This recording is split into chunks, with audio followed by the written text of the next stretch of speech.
Au niveau de la vue Kanban de billets, donc la vue Kanban permet de visualiser vos billets, comme on dit ici, là, en silo, donc par colonne, en fonction d'une information. L'information sur laquelle on va baser nos colonnes, c'est une information de type liste. Par exemple, un statut, un état, un avancement de projet, une priorité. Donc, ça permet de voir les billets groupés par notre élément de choix et d'en faire le traitement. Que ce soit pour une équipe de développement, de voir ce qui est en analyse, en développement, en test et complété, que ce soit pour une équipe d'analyse, voir les projets à planifier, ceux qui sont en configuration, en formation, etc. Ça aide énormément à la gestion de vos billets et de vos projets. Il vous permet de visualiser des billets dans un mode calendrier. Donc, pour être en mesure d'afficher un billet dans le calendrier, dans la section planification de vos billets, vous devez avoir des dates, une date de début ainsi qu'une date de fin. Dès qu'on a des dates dans la section planification, le billet va s'afficher en mode calendrier. Vous pourriez alors avoir un calendrier pour visualiser vos prochaines mises en production, les prochaines maintenances à réaliser, un calendrier de vacances de ressources.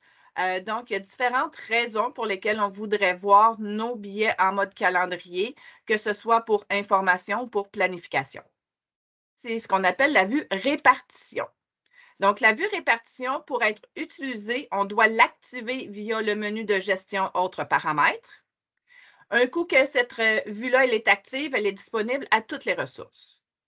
Cette vue nous permet de sélectionner, par exemple, pour un gestionnaire d'équipe, les ressources de son équipe dans le but de planifier des billets dans le temps pour la semaine de travail.